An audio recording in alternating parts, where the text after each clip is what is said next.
білесен бе, адал ісіңе сен деп Мұхтар Әуезов атамыз айтқан секілді, өзінің адал ісімен, еңбегімен, маңдай терімен Кореядан көлік беріп, заказ берген қонағымыз сіздерге шолу жасауға дайын тұр. Ендеше мен Ерғазы Әзімханұлы, Майкар KZ арнасы, жұлдызды шолу, қонақта Дакенти, Кореядан келген Kia K8.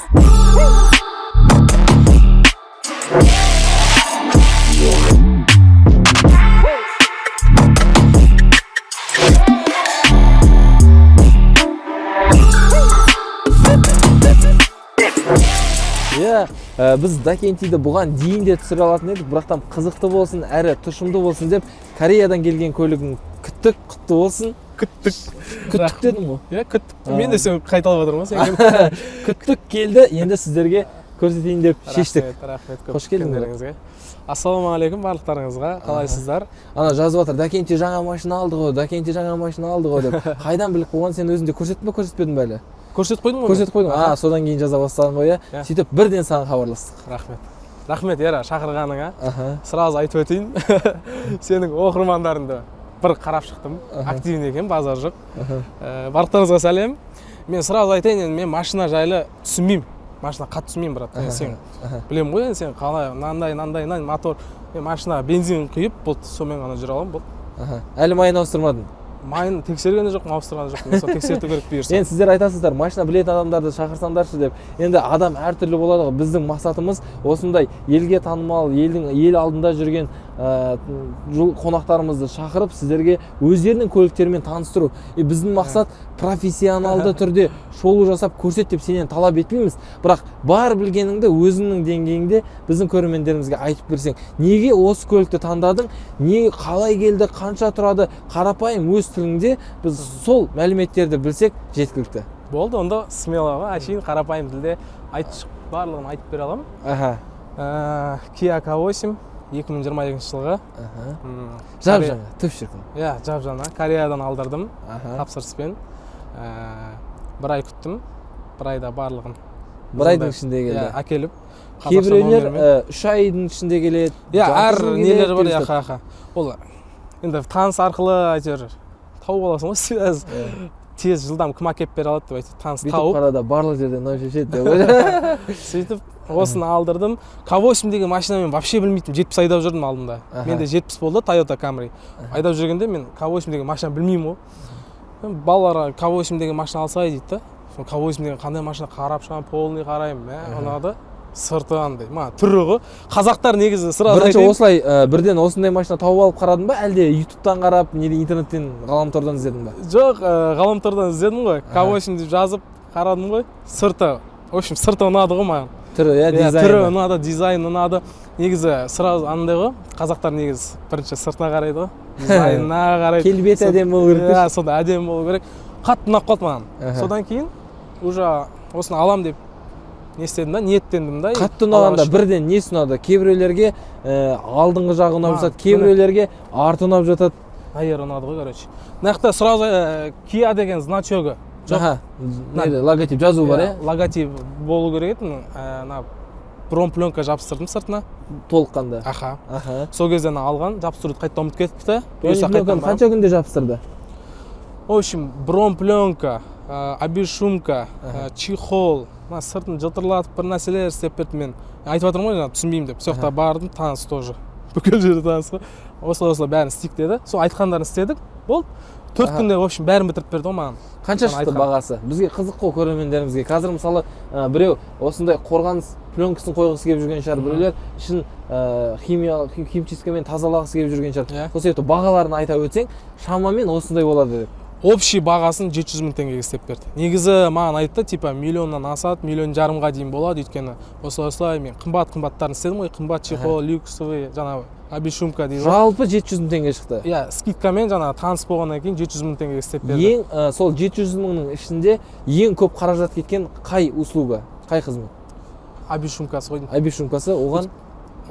Обешумканы маған примерно 200 000 ба, 150 000-ға ма істеп берді. Негізі, бірақ өзінің бағасы 300-400ге істейді деді ғой. істейді деді ма? Аха. Фирмасын білмейсің ба Бишумкан қандай екен? Білмеймін.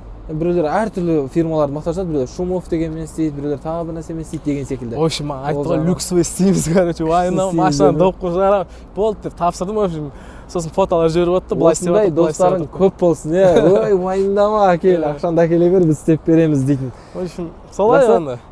Көлік өте әдемі, білмеймін, маған да К8 өте қатты ұнайды. Саған ұнай ма? Иә, қатты ұнайды. Прям алдым, мына футуристикалық дизайн дей ма? Мына жарық шамдары, мынаның барлығы решеткасы өте қатты ұнайды. Прям алдың қарашы, құстар ұшып бара жатқан сияқты. Біз бала кезімізде мектепте анау табиғаттың суретін сал дегенде құстарды салып қоятын едік қой. Енді осыны көріп отқан барша жанға, мен новыйдан алдым ғой жаңадан. Сіздерге де жұғысты болсын. Алла қаласа. Иә, Алла қаласа. Бәріміз бірге аумин деп қояйық десе. Аумин, бата беріп жіберейін қолдарыңызды. Машинаны мына көлікті сіздерге көрсетейін. Беріп жібересіз бе? Білмеймін, жалғастырып кетті. Енді ойнатып отырма десем? Жоқ, ойнатып отқан жоқпын, серьезно, мен бата берген жақсы көрем, бата алған жақсы көрем. Енді осыны көріп отқан жандар, ниеттеріңізге жетіңіздер, Алла қаласа. Сіздер де бұдан да жақсы машина мініңіздер, барлығы бір Алланың қалауымен ғой. Алладан тілеңіздер, әрекет жасаңыздар, барлығы болады. Әрекет деп берекет деші. Амин. Жұғысты болсын, көрдіңіздер ме біздің қонақтарымыз қандай. Сол үшін мына жерге хейт комменттер жазбай, тек жақсы комменттер жазу. К8-дің ішінде отырмыз. Мына вставкалар әдемі екен. Мына сеточный мына вставкаларына отыр. Маған енді ұнағаны, короче, брат. Андай ғой, түнде ше, жанып тұрады ғой, аттың бәрі қалды ше. S-класс Мерседестер сияқты. Жұлдыз сияқты. Мен басында маған істетейін дегенмін андай. Звездное небо. Иә, істетейін дедім да, ұқсас болатын шығар деп ше. Қойшы дедім андай бір. Колхоздың ойын дедім. Жоқ, енді олай емес шілей енді. Істеме қойшы дедім. Анау мынау деген сияқты. Rolls-Royce емес қой деп па? Монитор үлкен екен алдыңға. Монитор үлкен, иә. Барлығы бәрі дисплей. Не қоя, мульти ғой оның бәріне қандай. Иә, компьютер ғой. Компьютер. Қанша дюймді бұл? Қанша монитордың дюймі? Білмеймін, брат, мен Мерседестердікін ғой, короче. Иә, үлкен. Иә, үлкен ғой. Үлкен. Ұзын де. Ұзын. Мынандай. Мынандай екен монитор, короче. Метрден сәл ұзын екен. Білмеймін. Метр шыға ма? Метр ғой. Жақсы екен. Не функциялар бар, таныстыршы мен. Короче, мынаны терезеден бастайын. Өткен естіп қалдым. Көрсетесің ғой адамдарға енді. Құтты болсын деп жатқан кезде. Терезең күшті екен. Ана, двойной екен ғой терезең дейді. Двойной екен. Қолын ұстап көрші. Жоқ, ұстап көр, сыртынан. Міне ортада. Мерседестер сияқты тоже. Мерседес бар ады. Kia Мерседес. Сондай. Двойной жақсы екен, күшті екен, сосын мына нелері салатын, домалақ скорості салатын. Селектор. Мынандай домалақ. Барабанный деп аталады бұл. Короче, осындай нелері бар. Мынаның бәрін қолданасың ба? Драйв мод, автохолд дегендер. Иә, мынаның драйв камерасын қойшы. Монитордың камерасын керек. Мына камераны бассаң. Бұл арты. Шетін барлығынша. Білмеймін. Басма ма?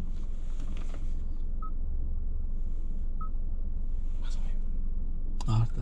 Пока тиісіп отқан жоқпын. Пока камера бар. Ана көрдің ма, ана неде тұрған? Корейский ауыстырған жоқпын, қарасай мен сен қазір. Басында. Ну, ағылшын жайды отыр.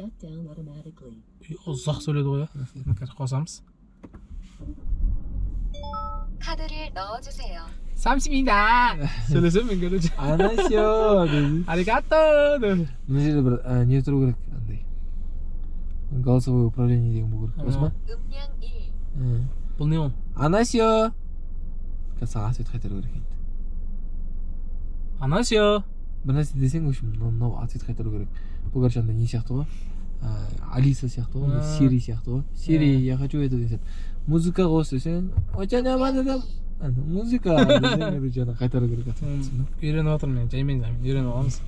Алдыңғы вентилятор бар екен, орындықтардың.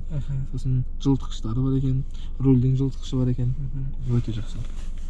Басқа не айтасың бұл жайлы? Сыртынан кірген кезде сымсыз ашу жүйесі бар. Кнопка. Бесключевой доступ. Содан кейін, короче, айтайын деген. Өте жақсы комбинированный екен. Өзім ұмытпай тұрғанда айтып қойын деген. Сосын айтайын. Маған, короче, ұнады. Андай ғой. 70 айдадым ғой осының алдында. 70 айдаған кезде енді кішкене артық ештеңе жоқ, андай айдап жүре бересің ғой. 70 как 70. Иә, 70 как 70 енді ұнайды да адамдардың бәріне. Енді ол не үшін ұнайды? Өйткені ол кәдімгідей айдай бересің ғой, дік айдадым, ол біраз айдадым. Таразға қанша мың рет бардым, үй жаққа былай жаман жолмен де жүре бересің. Тура қалай тұрады, бір ауыстырып қойып жүре бересің ғой, майын ауыстырып. Майын ғана ауыстырасың ғой. Енді мынада білмеймін, енді бұйырса көреміз, бұны трассаға шығып көреміз, ана жаққа шығып көреміз, мына жаққа шығып көреміз, енді сол кезде сынап көреміз. А так енді бірақ ұнап жатыр, короче, комфорт жағы ше. Дерске ма? Комфорт жағы дерске андай. Яғни корейский әлі неде сол неде тұр. Тілін ауыстырған болсын әлі. Сол ғана қалып тұр ғой, тілі ғана қалып тұр. Соны ауыстырып жасамадың әлі, ауыстырып тілін ауыстырып. Қай жерде жасайтын білесің ба? Білмеймін сол. Жасайсың ба негізі? Жасайын. Бар ма таныстар? Тек тауып аласың ба таныстар? Партиядан мен одеколон сап қойдым, болды. Басқа ештеңе саған үшін. Басқа ештеңе істеп берейін баран. Айтарлықтай анау айтқан ештеңе артық нәрсе не істемейсің. Иә, сен өзің айтпасаң, ойбай деген сияқты мен айттым ғой, мен маған сұрақ қой болмаса. Тақ жауап берейін. Негізі сен өзің қалай айдайтын адамсың көлікті? Круиз контрольдарды қолданасың ба, жоқ па? Ештеңе қолданбаймын. Автохолдты қолданасың ба? Автохолдты редко қолданамын. Енді мынандай бар екен деген сияқты. Дисплейді ауыстыруға бола ма ана дизайнын? Иә, болады.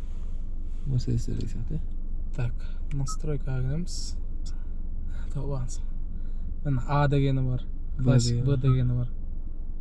Әдемі. Классик С дегені бар. Әдемі екен. Спортивный дегені бар, қызылы. Жоқ қандай? Неге ұқсайды екен, неге? Windows бар ғой, Windows. Бұнда компьютерлер қосылған кезде бір кәдеке жадың да, сонда сияқты. Мынау біртүрлігі маған ұнаған жоқ, мынау. Осы үшеуін кішкене жалықсам ауыстырып жүре беремін. Бір-бірінің арасында ма, өздері арасында? Иә. Енді қазір Кореядан машина алып келу. Жалпы шетелден машина Қазақстанға кіргізу мода болып кетті. Мода болып кетті. Мода болғанда былай ғой. Ол жақта арзандау, бізде қымбат. Енді арзан жерге барлығы алғысы келеді ғой енді. Ұтылғысы келмейді. Қойды 2-3 миллион қалтамда қалсын деген сияқты ғой енді. Ешкім ерігіп жүрген жоқ әйтеуір.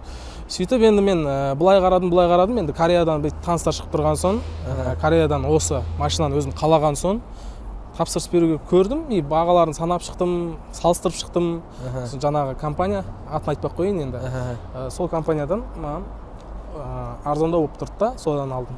Бізде мысалы MyCar.kz, біз MyCar.kz компаниясы неше түрлі гарантиялар береді. Міне 100 тексерістен өтті. Сіз бүгін мысалы келіп бізге оформить етсеңіз, ертең көлікті алып кетесіз. Көлікті өз көзіңізбен көріп, толыққанды көргеннен кейін ғана шешім қабылдап сатып аласыз деген секілді MyCar-да осындай гарантиялар бар да. Енді бұда мысалы Кореядан сен көрмеген көлік ол, әлі келмеген, білмейтін көлікті қалай қорқынышпен рисктардың барлығын өзіңе алып сатып алуға қорықпадың деген сұрақ. Енді былай ғой, енді аз ақшаға алып тұрған жоқпыз ғой. Иә, көп ақшаға. Иә, айтасың ғой енді. Келген кезде ойбай мынандай реальность ожидание болып тұрмасын деген сияқты. И соның бәрін қарап айтып айта бересің ғой, мазасын аласың, қалай келе жатыр ма. Адамдарды неге андай итермелейді, отталкивать етеді бұл процесс, жалпы Кореядан бір жақтан алып келу. Өйткені көп андай кездер болып жатады, андай адамдар алып келіп жатады, бірақтан бір СОХ-да тұрып қалыпты, шықпай қалыпты, бір нәрседен келмей қалыпты. Анау Кореядан, тіпті Корея туралы біз нелер көрдік, андай алып келіп жатқан адамдардың видеоблогтарын көрдік. Сол жақта мына жеріндегі вин-кодтарында, нелерінде, наклейкаларында өзгертіп жібереді екен, жылын сәл жаңартып қойып сатады екен. Сол жақтың өзінде, Кореяның өзінде жылын сәл жаңартады екен. Сөйтіп ол көлік бізге келгеннен кейін, бізде білесіздер ғой, утиль сбор 3 жылдық көліктерге, 5 жылдық көліктерге де бөлінеді, 3 жылдық көліктерге арзан болады. Сөйтіп олар біздің қазекеңдер 3 жылдық көлік екен деп спокойно келіп алып келгеннен кейін мына жаққа келіп біліп жатады. Оның жылы кішкене сәл ескілеу екен да, сәл 1 жылға 2 жылға ескілеу. И ол ойлаған ана алғашқы алым деген сияқты тіркеудегі ақшалардың барлығы келіспей қалып жатады. Сол секілді қорқыныш болмады ма? Енді не айтасың біздің көрермендерімізге? Қорқыныш болған жоқ. Бірақ енді барып сөйтіп сөйлесіп, барлық ақпаратты толық біліп алып, көзің жеткізіп алғаннан кейін аласың ғой. Сіздер де солай істеңіздер. Қандай момент болмасын көзді жеткізіп, содан кейін барып әрекет жасау керек та. Мен айттым, осылай машина келгеннен кейін маған полный тексеріс олар да не емес қой, бас екеу емес, тексеріп бәрін әкеліп береді ғой. Айттым, мен машина маған келгеннен кейін бір жері не то болып, бір жері не болса, ұнамаса мен айттым алмаймын деп. Сразу айттым. Енді ашық айту керек та. Осы жерде сұрақ туындайды. Қаражатты алдын ала төлем арқылы алдыңдар ма, әлде келіп көргеннен кейін барып қана қаражат бересің бе? Жоқ, 50%-ін беріп қоясың ғой. 50% алдын ала бересің. Алдын ала беріп қоясың, содан кейін Қалған келгеннен кейін көзін жеткізгенсің, қалған 50%. Бұл сұрақтың барлығын не себепті қойып жатырмын? Себебі біздің көрермендерімізде де осы сұрақтар туындайды деген ойдамын. Сол үшін сол сұрақтардың бірден жауаптарын сенен енді тәжірибелі адамсың, енді көлік алып келдің енді. Сол себепті өз тәжірибемен бөлісіп, біздің көзімізді ашсын деп жатырмыз ғой. Болды, смело.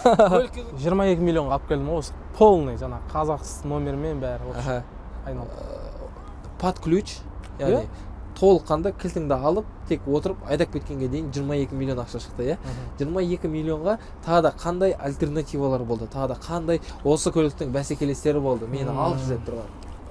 Мен енді бұдан K8 таңдағаннан кейін басқа машина қараған жоқпын сөздің ашығы.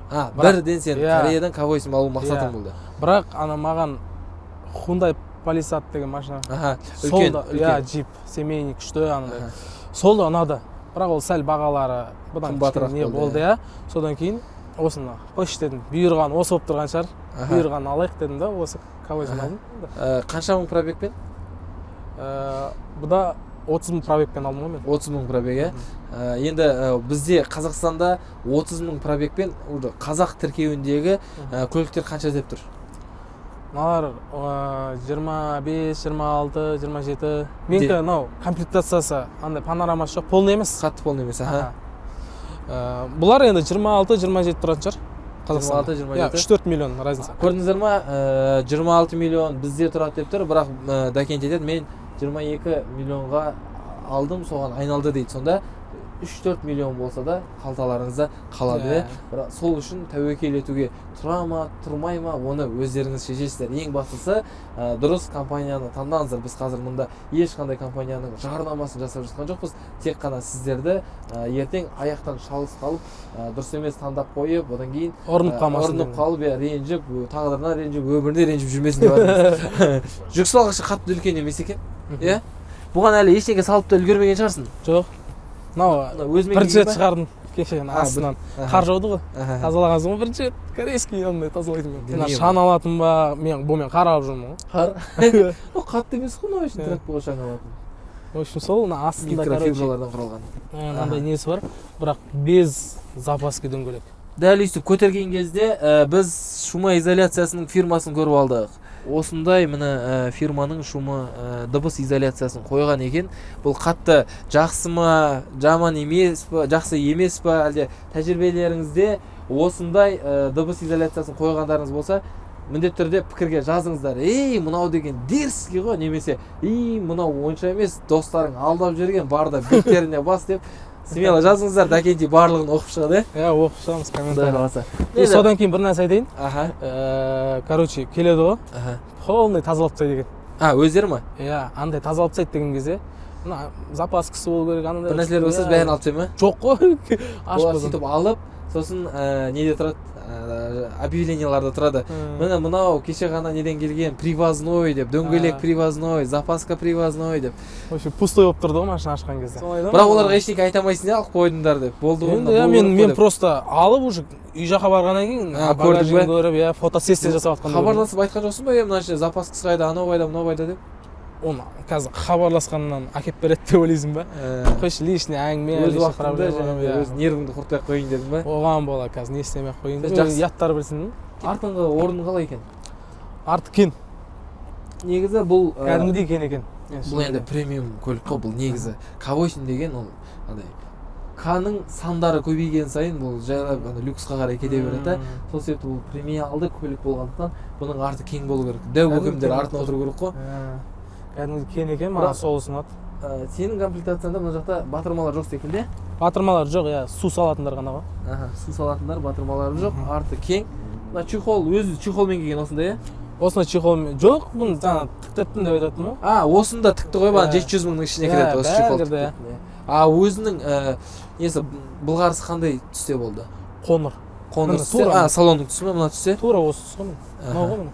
Сен бұл құртылмасын деп, мынаны қорғаныс ретінде ертең сататын болсаң, жаңа көлік қалай айдап тастаған мынаны деген айтпасын. Енді алдағы уақытта да өзім үшін де кішкене күтіп айтайын. Тегін келіп жатқан жоқ қой енді. Енді артына отырмай қойын, или отырайын бес. Отырып көрсей? Енді шықыр, бәмірмін андай. Өзің айтпақшы, сыртың жуып келсең жетеді андай. Сырт әдемі тұрды. Жақсы келгеніңе рахмет, ең бастысы. Міне арты кең екен. арткен. Ана шеттерінде артына бір жақсы жана кнопкалар бар ғой. Солар ұнады маған. Алдыңғы нені сиденьені жылжытады ше. мына жердегі ма? Қонаулар ана нелерден алған ғой. Есіктер ауыр екен, Жана басында кішкене жеңілетін. Обещумкадан кейін өзгерді, ауыр болып қалды. Иә. Қатты прям андай бір. Күшті болып қалды, ана жабылған кезде дук кетті. Дук. Аямай обещунка істеген сияқты андай. Аямай қалыңынан ұрайықшы депші. Слоймен деген секілді. Мына пара, иә, Мына жақтардың барлығы тоже броньда міне. Мына жақтардың бәрі, иә. Мына жақтар мына жерге дейін ұрды ма? Мына бәрі ше. Полный. Кезде мынаның бәрі. Енді жаңа машина болғаннан кейін кімде болса да не еді анау? Мә бір есіме түспей тұр бір сөз. Қандай? Қандай деп қоясың ба есіме? Қара баласын әппағым дейтін еді, сондай бір сөз бар еді ғой. Иә. Қарға да баласын әппағым деп айтады. Сол секілді әркімнің көлігі өзі үшін бір андай не ғой андай бағалы дүние ғой иә бір. Иә, мен білмеймін, мен негізі шын айтайын, мен машина дегенге қызықпаймын. Қызықпаймын, просто маған енді машина керек та любой адамға енді ары бері жүріс, тұрыс, жұмыс бәрі, оның бәрі машина керек, машинамен жүру керек. И содан кейін ғой түсінбеймін деп жатқаным саған. Мен тек қана бензин құямын и майын айтады маған, типа мынанша километр жүресің дейді да, сосын ауыстырасың келді дейді. Сол кезде барам, типа 8000 километр жүремін да, барам. Тура еще барам, ровно барасың. Машина риза болып жатқаным, машина түсінбеймін деп отырып, бірақ көлігіне андай дыбыс изоляциясын істеп, ішіне чехол тіктіріп, мынаның барлығын қорғап, соның барлығын істепті да. Соған риза болып отырмын. Бізде неше түрлі машина түсінбеймін дейтіндер болған. Шын мәнінде ана машинасын саусақ тигізбеген ше андай. Жоқ, енді алған кезде сразу айтады ғой. Алдыңға істепсе, нан істепсе дейді. Иә, енді шли андай емес, шумализация деген түсінемін, чехол дегенді білесің ғой андай. Давай. Ашылды ма?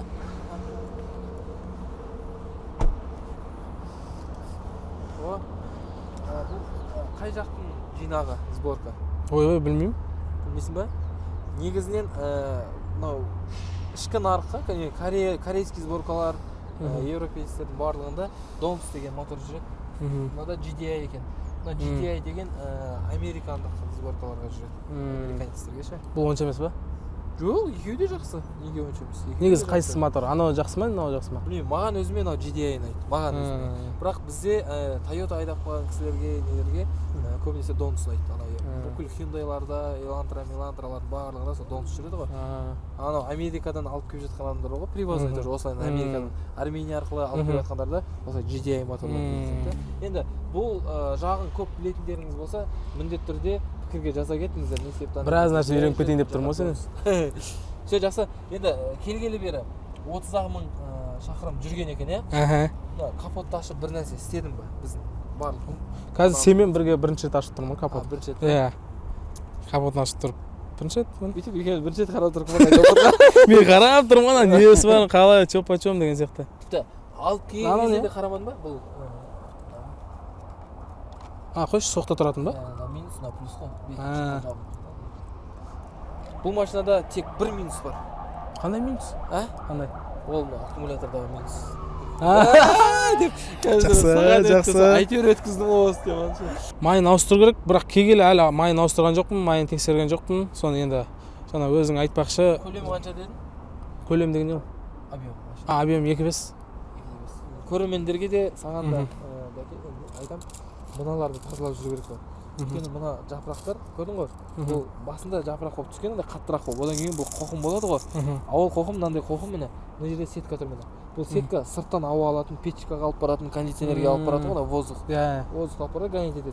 И мына қоқымдар бүйтіп майдаланып, мынаның ішіне кірсе, ол забивать етеді, сосын салонды фильтрді қайта ауыстыру керек болады. Сосын нені ауыстыру керек болады. Сол үшін егер осындай жапырақ болып кеткен болса, әсіресе күз мезгілінде міндетті түрде ешқандай сіздердің бір-ақ минуттарыңызбен өйтіп жапырақтарын алып тастағанға, зато сіздер болашақта сіздердің алдыңыздан шығатын мынандай қатерлі ісік деп қатты кетуге. Жоқ, натуре? Ол анандай ішке келетін иіс бар, анау бар, мынау бар. Иә, ол забивать етеді ғой фильтрді барлығын. Сол үшін өстіп сәл-сәл болса тазалап жүрсеңіздер айбат болатын еді. Оптикалық линзалар ма әлде қандай? Бұл фаралар. Фара ғой родной. Бұл фара ғой, иә? Иә, фаралар ғой. Фаралар. Мынау жақсы екен, иә, ескерткіші. Ескерту несі. Машина келетсе, машина көрмей қалатын кездер болады. қиын. қалай тартса жақсы ма, ұнай ма өзіңе, 2/5 аз емес па, 3/5 алмайсың ба деп жатыр ғой жігіттер. Сондай комментарийға да жазатындар болады, 3/5 болмаса машина емес дейтіндер ше. Сол себепті не дейсің соларға? Білмеймін енді. 2/5-ің өзі жүріп тұр ғой, нормально жүріп тұр. Маған енді айтып тұрмын ғой, бағана машина қатты, былай не істемейтін болсын. 2/5-ің өзі қатты бүйтіп жарысып, светофорда келіп сигналить ететін адам 2/5-ің өзі жетіп тұр ғой. Таңдаулар болды жаңа. Мен негізі панорамамен қатты алғым келген. Мен срочно заказ бердім ғой. И содан кейін, короче, осы ғана шығып тұрды да. Ең нормальный ішінде, короче, свежий осы болып тұрды да. Пока панораманы күтіп жүре бересің де. Иә. Содан кейін осыны шығып тұр, короче, алып қал деп тұр да. Мақұлсын ала берейікші, бұйырып тұрған осы шығар да. Жалпы қанша ақша бердің үстінен көліктің осы алып келгенге дейін? Мен 10 миллион теңге бердім. 10 миллион теңге? Көліктің үстінен ба? Жоқ, көліктің үстінен қанша бересің деймін да? Типа мысалы көлік 18 миллион тұру мүмкін, сен 22 миллион бердің, 4 миллион доллар өздері алды деген сияқты. Ол жағынан енді білмеймін ғой, ол қалай көреді, қалай ақша ұстайды олар. 22 миллионға саған айналды деп айтты болды иә осы. Иә, 22 миллион болып тұрды, мен алдым. Санап берді өзі. Бірақ ең қызығы андай қорқынышсыз тапсырыс беріп, тапсырысыңды күтіп алдың иә? Бір Аллаға тапсырдым. Осылай. Аман есен, жақсы машина бұйырса екен, главный деп ше. Қожасы жұмсақ екен. Ағаш па не или пластмасс ұстап ағаш сияқты. Ағаш сияқты. Ағаш сияқты. Мына жақтарлар пластмасс. Қоясың ғой. Қалай кетті? Короче, сол главный маған ұнады. Апама ұнады. Әйеліме ұнады. Болды ғой, басқа не керек? Ең бастысы өзімнің жақындарыма ұнады. Басқасының әңгімесі де пікірі де маған керек емес дейсің ғой. Сол ғой, басқа не істейсің? Біреу үшін өмір сүрмейсің ғой, өзің үшін ғой, любой нәрсе. Главный. Сол үшін бүгін бізге шолу жасаған, барынша айтып беріп, таныстыруға тырысқан Дәке үшін бір лайктарыңды басып, пікірлеріңді қалдыра келіңдер. Пікірмен берсе Алла қаласа, кішкене опыт пайда болды енді. Мен бұндай нәрсеге бірінші рет келіп тұрмын ғой. Бірінші рет беріп тұрмын, бірінші рет көрсетіп тұрмын. Енді Алла қаласа келесіде бір жақсы, бір 570-пен келсем, сол кезде бір жақсы не істейтін шығармыз. Сұхбатымызды беретін шығармыз. Ұзағынан да. Ұзағынан. Құдай қаласа сол күнге де жете берейік.